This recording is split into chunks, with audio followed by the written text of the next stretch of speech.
It's clear that Kenyans vote in the basis of tribalism. Even when political alliances are being formed, the question that is mostly asked is how large is your community? And what percentage of that number can you bring on the table? Okay, they do not ask that like publicly, but at least that's close to what they base their decision on, the type of alliances they bring. That is why the gamer community has always been the deciding factor when it comes to politics of Kenya. And that's not a good thing to the rest of the Big Five community. According to the volume IV of the 2019 Kenya Population and Housing Census results released in 2019, the Kikuyu community were noted to be about 8.14 million. That's around 17% of the total number of all communities in Kenya. And it was followed by the Luhya community that totaled 6.82 million. And then 6.35 kalengins. These three tribes make up almost a half of the Kenyan population, a whopping 44.7% of the total number of all the population in Kenya. During the 1992 general election held on the 29th December, there were 4 presidential candidates. Of course, Daniel Toroitich Arap Moi of KANU won with 36.35% of the total votes. Look at this map here. I'll explain something here soon, but the number 2 was none other than Kenneth Matiba of the Ford Asali, who had collected 26% of the total votes. Moi Kibaki from Democratic was third with 19.45% of the total votes, and Jaramogi Odinga of Ford Kenya was the last one with around 17.48% of the total votes. Now look at this map.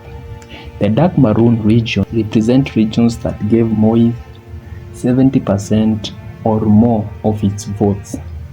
The Rift Valley province, this one here, and the northern eastern over here, it is a large area. Here is the issue. The maroon shaded region covers around 65% of the total area.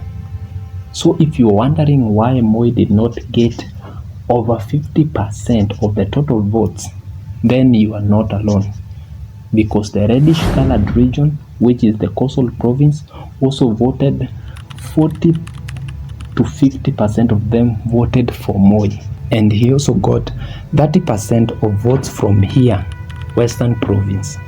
On the other side, his competitor and the number 2 in the race, Kenneth Matiba, got almost all of his votes from this small region here. These are actually 2 provinces, Nairobi and Central Province. These regions here, Nairobi plus Central Province, takes only 2% of the total area of Kenya. And this area was enough to give Matiba 26% of the total votes. So if Matiba could have maybe convinced either Kibaki, who got most of its votes from here in Nyanza, and here I'm shocked that Luo did vote for Kibaki, and also got some of his votes from Eastern Province. Or maybe if he could have convinced Jaramogi, who did a good job in Eastern and incredibly good in Nyanza in terms of collecting votes, then Matiba could have been maybe the second president of the Republic of Kenya. So far we know that this area here is a map of Central Province, and God knows how much this county here, Nakuru, and this one here, like Laikipia County, really want to be associated with Central Province because they border Central on the west and on the north. And the community here are one, the Kikuyus. Now this area plus Nairobi County, there is no doubt that for decades now they have been deciding who and who does not lead Kenya. In 2003, they voted against Moi. Okay, Moi was not in the ballot, but Uhuru was, and Uhuru was Moi's choice. So they wanted to get rid of Mudogo Muiruna Ajuguma, meaning a black Mzungu with a rungu. referring to Moi. Now look at the dark blue region here, represent area that gave Kibaki 70% of their total votes. Now Eastern, Nairobi, Central, Western, Coastal and Nyanza province managed to give Kibaki 50 to 70% of their total votes. An area of about 48% of the total land of Kenya gave Kibaki 62.2% of the total votes. This map here is a clear proof of what I said earlier, that if Matiba could have teamed up with either Kibaki or Jaramogi, he could have beaten Moi point blank. Compare these two maps. This is the only place in Kenya that voted for Matiba, an area that is 2% of the total area of Kenya, and yet it gave Matiba 26% of the total votes. Now this area here voted for Jaramogi in large number, which gave Jaramogi around 17% of the total votes. So additional 17% of the Jaramogi votes will have made Matiba the undisputed president of Kenya.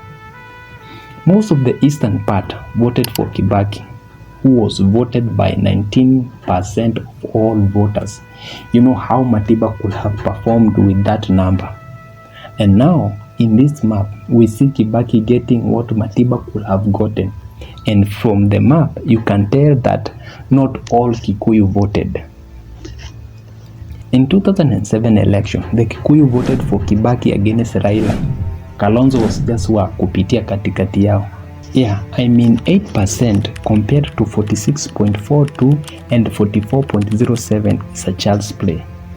This area around here, the central province, voted massively for Kibaki, while this area here, the Nyanza, voted also massively for Raila.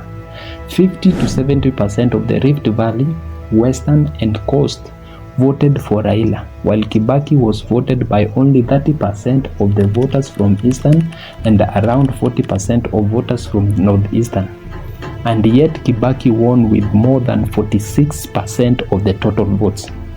This is what makes a lot of people be convinced that Raila won the 2007 general elections, because these people do not consider geographical area according to population density in the argument. They consider geographical area according to the size of the land. According to the Kenya Population and Housing Census (KPHC) in 2019, Rift Valley topped as the most populated region in Kenya, with more than twice the population of Central Province, but around 6 times bigger in terms of the total geographical area. That means if the Rift Valley itself was the size of the Central region, its population will not be even 1 million. It would be about 800,025. That's almost 7 times smaller than the actual population of Central Province. Not forgetting that some of the most populated areas of the Rift Valley, like Nakuru and Laikipia, are mostly occupied by the Kikuyu community. 35% of the people living in Nairobi are the Kikuyu communities. The rest of the 65 is shared among the rest of other communities. Go Nyanza, Coast, Eastern and Northeastern, Western and some part of Rift Valley. These people are everywhere. People call them omnipresents and some call them kingmakers. In the 2013, 2017 and 2023, Kikuyu were not voting for Uhuru or Ruto. They were voting against Raila. Ruto knew that and he invested heavily on them and what they like churches and the hustling principle. He even learned a bit of Kikuyu language. Arata amwai wa kibaki moriega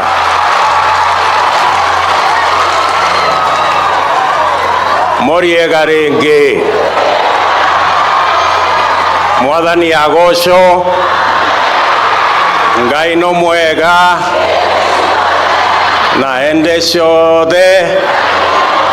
He suited the Kikuyu leaders like Kimani Ichung'wah, Ndindi Nyoro, Rigathi Gachagua, Wamchomba, Anne Waiguru, and many more. He almost forgot that there were other communities. And that was a smart move. it paid. And once again, as always, the seat of the presidency was denied Raila by the Kikuyu. That is why Luo don't fear to criticize Kikuyu anytime they get a platform. Hii mambo ya ujinga tumewekwa hapa, history nyingine ndikwe ili watu wasome vistopuzi ya kwamba walikuwa walipigania uhuru ya wapi, mulipigania nani. Sisi tutambui nyinyi, na mkitaka kujua sisi tutambui nyinyi 2027 hata mkiwin Ruto atatangazwa na sisi tunangoja nyinyi hapa Thika Road. Mimi ile adui yangu hii Kenya kuna adui yangu tu ni mtu mmoja kisiasa. Adui yangu kisiasa ni mtu anaitwa Kikuyu. Nasema na Wakikuyu ni wajanja. Kaa chini kwa nyumba yako, piga hesabu. Kikuyu anauza dawa ya mende. After mwezi mbili hakuna problem. Not only Luos, the other communities too. You've had Ruto, Jojaladwa.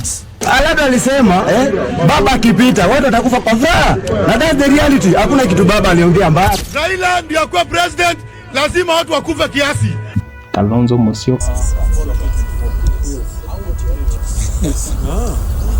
Okay. As a follow-up to that, all what you've been saying is what is wrong with the government. You're not providing alternative leadership as called. You're not saying this is wrong, this is how it should be done.